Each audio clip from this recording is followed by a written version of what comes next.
guys hear that Redcoat is being developed as a movie? Cool. So yeah, news broke earlier this month that Geoff Johns has made a deal with some movie people to turn Redcoat, which is one of the comics he created for Ghost Machine, into a movie. That's neat. Could be a good movie. Could bring some nice awareness and buzz to the Ghost Machine brand. I won't lie, though, at this stage in my life, what I care about is that the comic books are still good. The movies are fine, but they're secondary to me. What I care about is that the comic book is still quality. And in the spirit of such things, coming off the buzz from the movie news, I decided to jump back into the ongoing Redcoat series cold with issue number 15. Yeah, the last Redcoat issue that I read prior to this one was issue number 8. I don't know why I fell out of the book, I just kind of did, but now I'm trying to see if I can fall back in. So to kind of reset the table here, Simon Pure was a British soldier during the Revolutionary War who gained immortality, long story short, and for many, many, many years he worked as like a rascally, scoundrelish mercenary. But in this issue, the year is 1909, and he's seemingly settled down, but then a face from his past reemerges and kind of pulls him back into the world of adventure. Redcoat has had no shortage of, explosive, dynamic action moments that are really memorable, including this one from the first issue.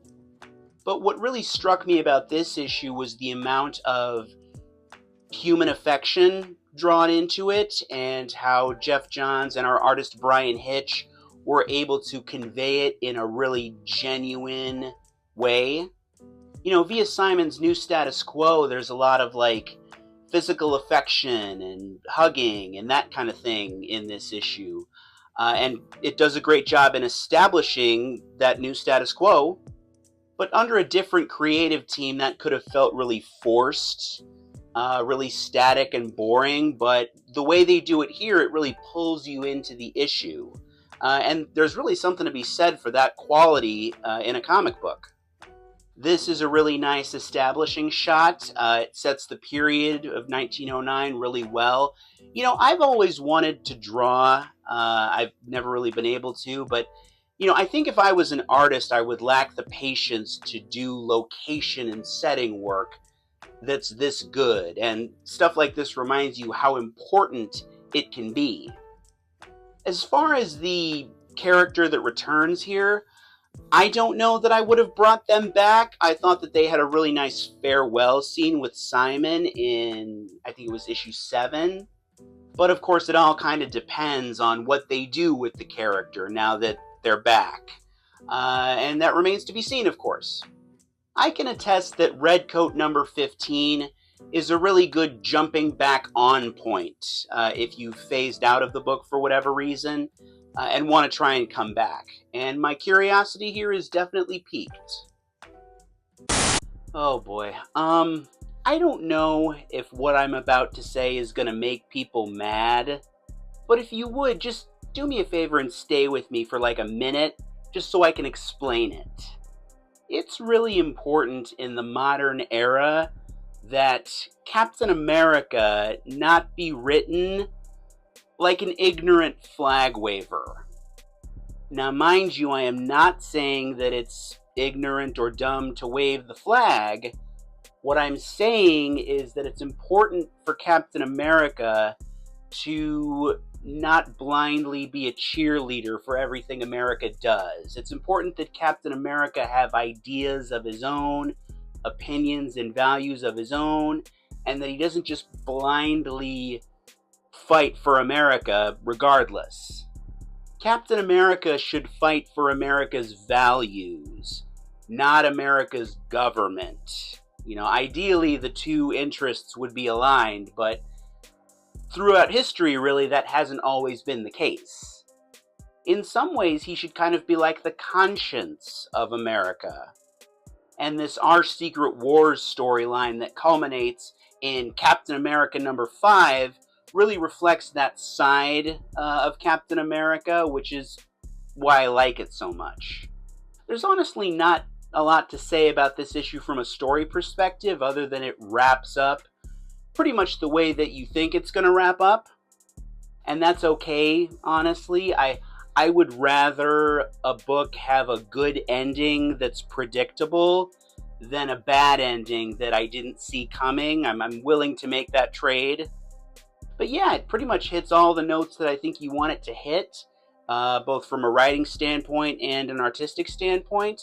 And as you might imagine, the Avengers, or at least one of the Avengers, is involved at the end. The cover certainly suggests that. I'm really curious to see what they do next issue as Cap comes back to Latveria after the events of One World Under Doom. I would like to hear more from Steve Rogers about what just happened with One World Under Doom. So One World Under Doom number 9 wraps up an event comic from Marvel where Doctor Doom gains a lot of power, both magical and political, and essentially becomes an allegorical Donald Trump. I know some people won't want to hear that. There's a chance TikTok might hold back my video because of me saying that, but I don't really see how you can deny it at this point. If it's not about Trump himself, it's certainly, to a large extent, about the Trump phenomenon and MAGA and people's devotion to him and everything that's kind of happened in the world and in politics over the last 10 years or so. And as far back as the first issue, what I've really wondered, or one of the things I've really wondered, is what the finish is going to be here. Like, how are the Marvel superheroes going to vanquish Doctor Doom this time? Because, we haven't figured out how to defeat Trump in the real world, so how are the Marvel characters kind of going to defeat Trump here in the Marvel Universe? And what I can confidently say after reading One World Under Doom number 9 is that what they do with Doctor Doom here would not work on the current president and his administration. Because you see, while Doctor Doom is indeed a fictional character, a comic book supervillain, he is still capable of things like shame and remorse, and that's more than we can say for a lot of people in the White House right now. Just my opinion, but I'm right. Valeria Richards, Reed Richards and Sue Storm's daughter, and Doctor Doom's goddaughter, I don't remember how that works, plays a big role in this issue, and our artist R.B. Silva gives us a really nice opening page that kind of recaps Valeria's relationship with Doom and kind of paints her as an innocent party in all of this, which she is. Reed Richards has a powerful and poignant sort of monologue here about how Doctor Doom could have used his power to be a benevolent leader and be a force for good in the world, but he instead chose to be selfish and power hungry. That resonated and registered with me. That's really all I want to say about One World Under Doom right now. I will be talking about it again before the year is over, though. You'll know what I'm talking about when you see it. I do give our author here, Ryan North, and really the entire editorial and creative team for One World Under Doom a lot of credit here for being willing to take on Trump directly, or at least fairly directly, at a time when not a lot of people are doing that in comics. They might be scared to do that. I hope we see more of it in the future. Do we think that the Shredder's gauntlet blades are capable of carving into a Thanksgiving turkey? Like, serviceably? I mean, I'm sure it can cut the turkey. I've never thought about that before today, and I will probably never have reason to think about it again. But it's Thanksgiving, and I needed an intro. This is Teenage Mutant Ninja Turtles Shredder number 3. Happy Thanksgiving to my American viewers, by the way. I'm very thankful you're watching. So in this story, Shredder is estranged from the Foot Clan and he has teamed with the EPF, which I believe is the Earth Protection Force, like a secret agency group that fights aliens, to go after a particularly dangerous member of the Foot called the Mourner. And in this issue, Shredder infiltrates a corporate-type setting to go after a rather dangerous teleporter.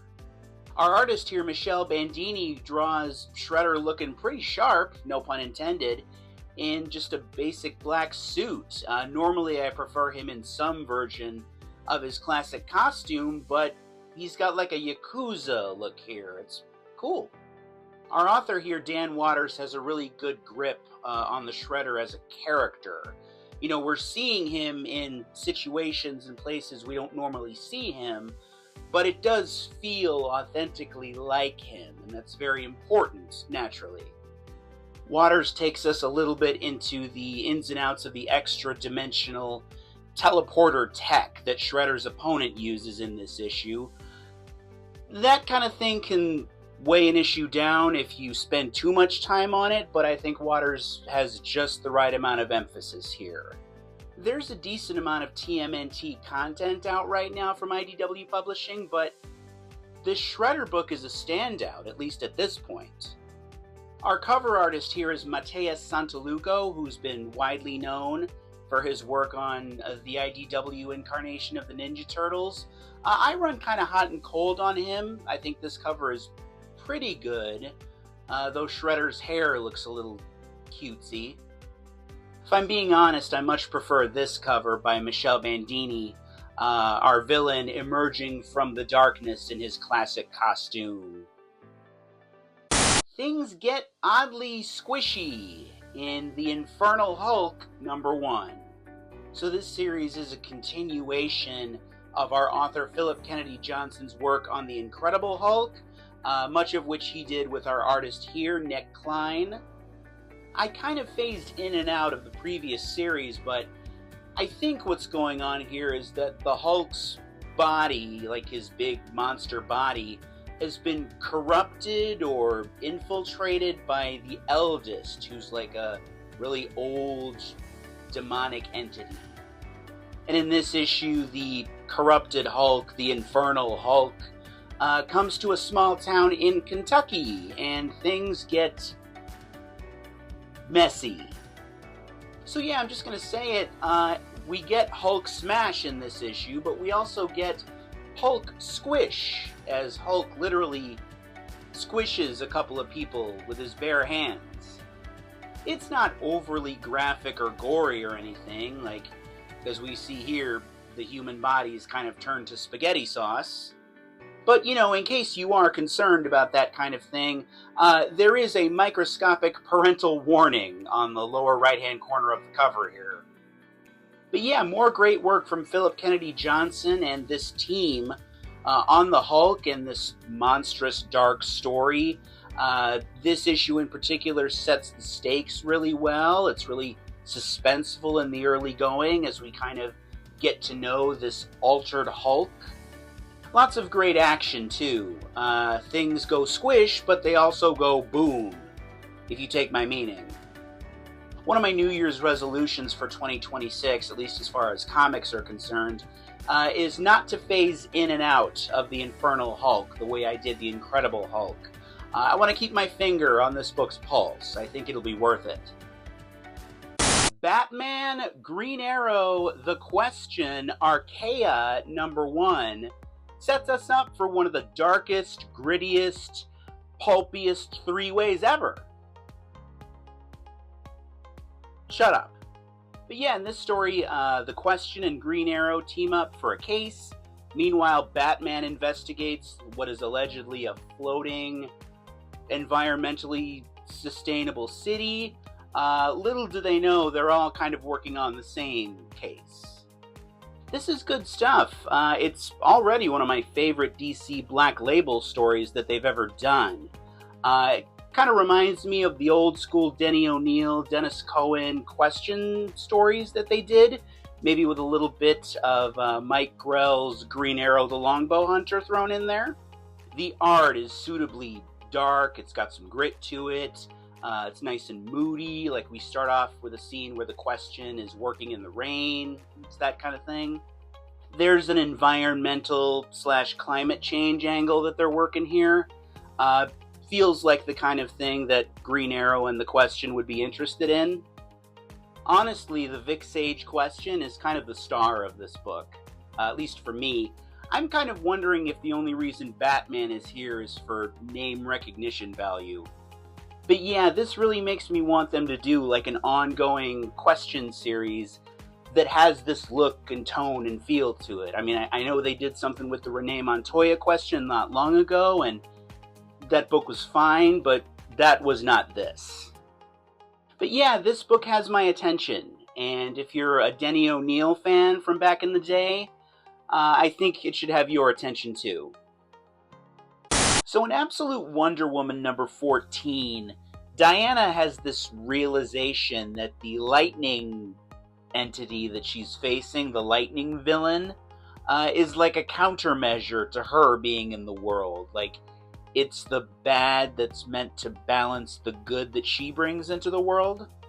And there's a scene where Diana explains that to a couple of supporting characters, and those characters say back to her that that's BS, basically. That, if anything, Diana was the counterbalance to all the bad that was already in the world. If that is the cosmic logic to how worlds end up with superheroes, then I think we in the real world are due a Wonder Woman. Maybe 2 or 3 at this point.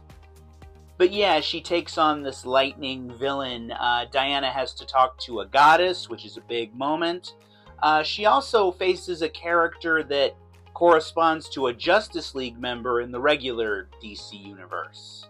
I'm not going to tell you who that Justice Leaguer in question is, but this panel is a pretty big clue, at least if you know your DC Comics mainstay characters. That Justice Leaguer confrontation and moment is interesting. They do something with the character that I don't know has ever been done before. If not, it at least comes off quaint and unique in this issue. I like the conversation between Wonder Woman and the goddess in question. I like how she gets to the goddess in question. You know, the physicality of that scene is really cool. But yeah, this book continues to chug along as one of the strongest, if not the strongest, ongoing series that DC has right now.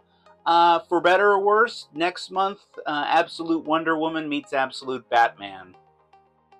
DC KO number 2 very much feels like Scott Snyder wrote it, meaning it has a brashness to it that I would definitely identify with the guy that writes Absolute Batman. That doesn't always work for me. Sometimes it actively turns me off, as a matter of fact. But for the story they're telling here, I think it pretty much works, so I'm not going to throw any stones at it. So remember, this is an event comic where a bunch of DC Comics characters are fighting each other for the right to become an all-powerful supreme entity, basically, and square off against Darkseid, who's coming to destroy the world. And in this issue, we have like a scramble where various important items and artifacts and weapons are placed around what I think is a pocket dimension, and 30-some DC characters are there, and everybody has to grab an item if they can, and if you can't grab an item, you're eliminated. I think by the time this issue ends, the field narrows from 30-something to 16. Superman and Lex Luthor have a nice exchange in this issue. That's probably my favorite part. It pairs very nicely with the interlude that I think Joshua Williamson writes for this issue. But it basically involves Superman having to adjust his thinking and move outside his comfort zone and think like Lex Luthor a little bit more. I like how this concept, this story, kind of has Superman on his heels and, not quite sure what to do. And again, I really like this interlude. It involves Superman, Batman, and Wonder Woman asking themselves what they would be doing if they weren't Superman, Batman, and Wonder Woman. And Superman can't quite figure it out. Looking at who's left in this tournament by the end of the issue, I really hope that somebody interesting wins and gets all that power and faces Darkseid. I hope it's not somebody easy like Superman or Wonder Woman or even someone like the Joker or Harley Quinn. I hope it's someone who gives us the best story, like the best and most interesting story. I'm rooting for either Guy Gardner or Lobo. What do you think?